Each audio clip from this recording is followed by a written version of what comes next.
Perfecto. Muchas gracias, Lourdes. Vámonos ahora con una entrevista para analizar lo ocurrido anoche en este debate de equipos técnicos que sin duda también tuvo evidentemente este matiz político, pero si tiene alguna opinión al respecto de lo que ha sucedido en esa zona del Brain, le damos la bienvenida al politólogo Fernando Tuesa Soldevilla. Buenas tardes. ¿Qué tal? Buenas tardes. ¿Cómo está? Bien, se le da un tiempo también para usted para que pueda de pronto expresar alguna opinión sobre esta información que se viene todavía ampliando de lo ocurrido en Biscatán. Sí, es todavía una noticia que esperemos termine de completarse, pero todo parece indicar pues que las huestes de Sendero Luminoso, que ahora no solamente es un grupo terrorista localizado, sino que su relación con el narcotráfico de hace ya un buen tiempo realiza estos tipos de acciones lamentables. Es repudiable, por cierto, ¿no? Habría que esperar una mayor información. De acuerdo, en todo caso ahí ampliaremos la opinión, pero hablemos de lo que ha ocurrido anoche en este debate de equipos técnicos. ¿Cuál ha sido la lectura general de ambas tiendas políticas de parte suya, señor Fernando Tuesta? Creo que no cubrió las expectativas que alguna gente podría tener. Personalmente pensé que podían trabajar mejor sus temas, incluso proponer algunos que pudieran cubrir algunas áreas, particularmente la última. Es como si no tuvieran propuestas o el desinterés sobre el tema del medio ambiente, por ejemplo. Exacto. Que no está realmente en ninguno de los planes como un punto central. Se dice que educación no se trató porque lo van a tratar también los candidatos presidenciales. En todo caso, se vio de manera conjunta una mejor preparación de los técnicos de Fuerza Popular que de los de Perú Libre, en un debate que no fue tan técnico, sino tuvo una dosis importante de ser político. Que más de un lado que del otro hubo un intento de hacerlo más técnico, pero finalmente salió el aspecto político a tener mayor brillo. En realidad, a ver, debates como este generalmente se exige, se supone, se cree que debe estar lleno de contenidos y de propuestas concretas.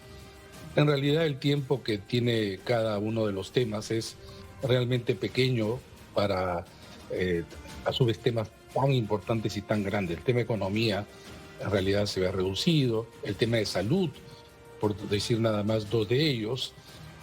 Pero además hay que reconocer que los debates, cuando son muy especializados, no logran pues ser de una manera entendido por el elector promedio.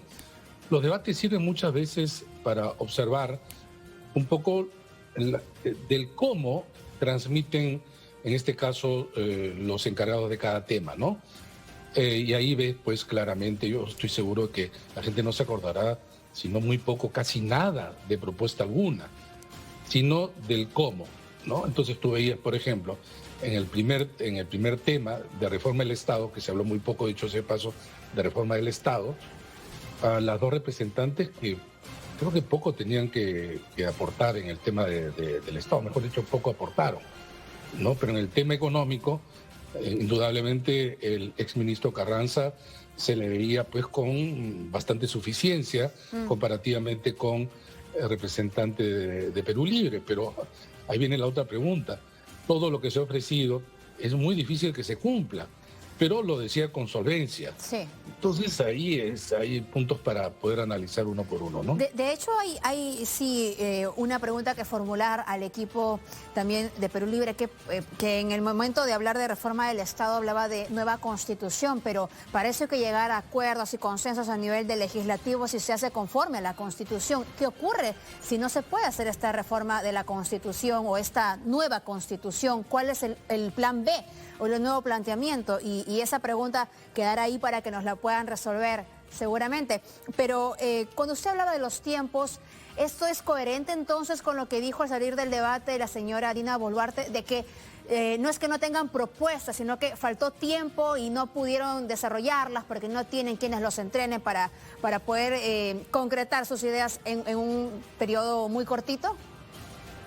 No, una cosa es que los temas requieran mayor tiempo, y otra cosa es que no digas nada o digas muy poco, ¿no? Sí se puede decir cosas, depende cómo se articulen los mensajes, pero tanto la señora Boluarte como la señora Juárez creo que no estuvieron lo suficientemente preparadas como para abordar un tema tan importante, pero también que requiere de conocimientos mayores por el gran tema de reforma del Estado, ¿no?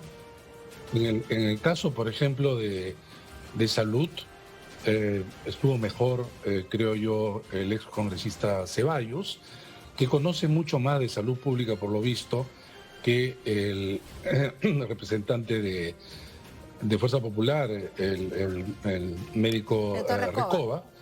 Sí, en el ámbito de lo que es infraestructura, vivienda, etcétera, eran dos tipos de abordar el tema absolutamente distinto, a tal punto que fue el único panel, digamos, en donde no se enfrentaron, no se dijeron, porque están hablando como lenguajes distintos. Era forma de entrar y además demostrar que los temas son muy amplios, ¿no? En el tema de seguridad, también era una suerte de debate con códigos y formas distintas, ¿no? Además que provienen ambos, en este caso uno mucho más, digamos, ligado al tema de la policía, el otro más ligado al Ministerio Público. Sí. Pero, digamos, en general, no es un debate que no se esperaba, ¿no? Creo que además queda como pendiente, y creo que allí sí se cifra más, digamos, el interés en el debate del próximo domingo, que es el debate presidencial. Pero antes de eso, simplemente he querido decir lo siguiente. No estoy muy seguro que los indecisos hayan estado frente al televisor más de 2 horas para luego decidir su voto en relación a este debate. No estoy muy seguro. Creo que no. Por eso le quería consultar si pese, bueno, lo que sabemos es que en algunas encuestas lo que ha resultado es que el equipo de Fuerza Popular le habría ganado en el debate técnico al equipo de Perú Libre. Es lo que ha resultado de algunas encuestas, ¿de acuerdo? ¿Esto realmente tendrá un impacto? Yo creo que hay que precisar una cosa. Por favor. Perdona. A ver, no ha habido ninguna encuesta de las que estamos acostumbrados. No, claro que no. Que lo han hecho sobre la base de este de los que han debate. Visto. Exacto. Son los canales de televisión que a su vez realizan esta suerte de encuesta que no es al azar, que si no es autodefinida se llama, ¿no? El que quiere forma parte Uno se de la acerca muestra. a verla. Sí. Eso no es una muestra de es el correcto. Porcentaje de gente que ve ese canal, el canal, ¿no? Sí, es cierto. Cualquiera de ellos.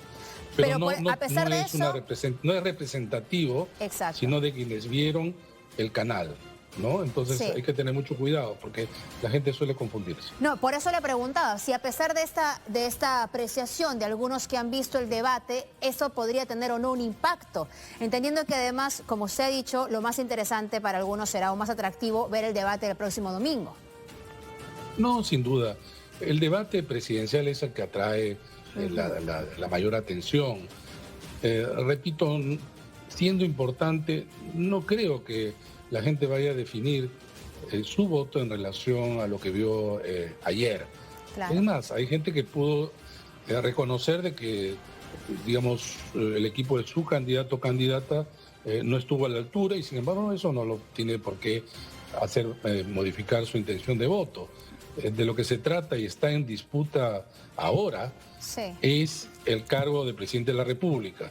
No es el cargo de técnicos que apoyarían y no necesariamente al presidente o presidente de la República. De acuerdo, no hay una garantía finalmente de que estos equipos técnicos permanezcan con alguno de ellos si gana o bien Fuerza Popular o bien Perú Libre. Entonces, ¿qué es lo que va a ayudar a definir el voto de los indecisos en esta recta final? Los indecisos constituyen ahora un grupo bastante difícil de ganar. Hay que acordarse que solamente un tercio de los que votaron por algún candidato lo hicieron por los dos que están en segunda vuelta. Sí. El resto, los 2/3, se ven un poco obligados a decidir, porque de eso se trata la segunda vuelta. Pero hay un sector que todavía no lo hace. Puede ocurrir que un porcentaje, a su vez ese porcentaje, se mantenga y vote en nulo o en blanco. El promedio más o menos de segunda vuelta entre nulos y blancos es alrededor de 8%. Entonces, más o menos hay un porcentaje todavía que está en juego. Sí. Pero en muchos casos, esto se distribuye más o menos en proporción a lo que se distribuye a su vez los votos, la intención de voto ya para los dos candidatos.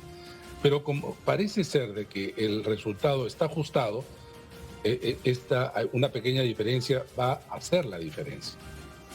De acuerdo, sí, por eso le consultaba cuál es el mensaje de pronto que tendrían que afinar alguno de los candidatos, ambos, para inclinar la balanza a su favor en esta recta final. No estoy tan seguro tampoco que los simples mensajes vayan a hacer variar. Hay un voto que ya muy estructural, hay un voto identitario, hay un voto duro que no lo va a mover nada. Pueden haber situaciones digamos, externas que pueden modificar esto. Hay que acordarse el tema, por ejemplo, del 2016 en relación a Ramírez, ¿no? A partir de una denuncia que se hizo. Sí. Y eso dio un pequeño empujón que posibilitó el triunfo de Pedro Pablo Kuczynski ante un antifujimorismo movilizado. Pero no se puede saber con precisión, nadie lo sabe, si no sería muy fácil ganar también, ¿no? De acuerdo. Decir qué es lo que va a pasar, no, pero el nivel de incertidumbre además en las elecciones peruanas siempre es muy alto, y tratándose de esta, yo creo que es muy difícil y temerario hacer afirmaciones tan enfáticas. De acuerdo, de modo que quizá más allá de los discursos, usted lo que dice son los hechos los que pueden determinar hacia dónde se inclina la balanza. Algo muy importante que es importante también mencionar, mejor dicho, señor Fernando Tuesta, es lo que usted ha precisado en una última columna sobre estos dichos, ¿no?, de fraude que hubieron en primera vuelta y que también se han repetido en el camino a esta segunda vuelta. Es lamentable en el Perú, donde se han hecho esfuerzos muy importantes para crear confianza en los organismos electorales, desde el 2000 en adelante, ¿no? Desde el fraude efectivamente que ocurrió en el año 2000. En lo que va del siglo, son 20 años ya, se ha hecho tal esfuerzo que cuando se hace encuestas en relación a la confianza en las instituciones, los 3 organismos electorales, conjuntamente con la Defensoría, son los mejor evaluados.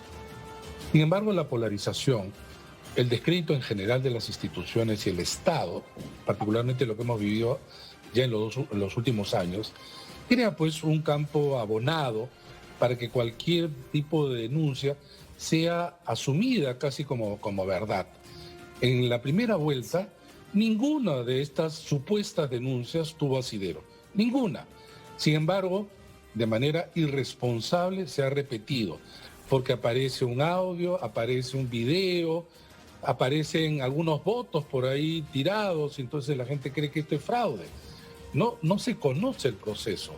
Es más, han estado haciendo campaña realmente lamentable en lo que va en esta segunda vuelta, en relación con posibilidades que las autoridades electorales estarían inclinados a un candidato. Se desconoce un proceso electoral. Para realmente que exista fraude, tiene que capturar los organismos electorales. Esta captura solamente se realizó en el año 2000 o antes con Vladimiro Montesinos en el gobierno de Fujimori, pero nunca más eso ha ocurrido. Y en América Latina, evidentemente, el caso de algunos países así también lo manifiesta. Pero en el Perú hay misiones de observación internacional, compuesto por representantes de muchos países. No hay una sola línea en ningún informe que pueda señalar siquiera indicios, peligros de un fraude. Y sin embargo se está hablando de eso. Hay una campaña realmente irresponsable. Además, bajo esa idea, ¿no? Si es que no gano, es porque hubo fraude. Sí. Esto hay que descartarlo y rechazarlo rotundamente. Bueno, señor Fernando Tuesta, gracias por su tiempo. Muchas gracias. Gracias a ti. Vamos a cerrar así Perú Decide 2021.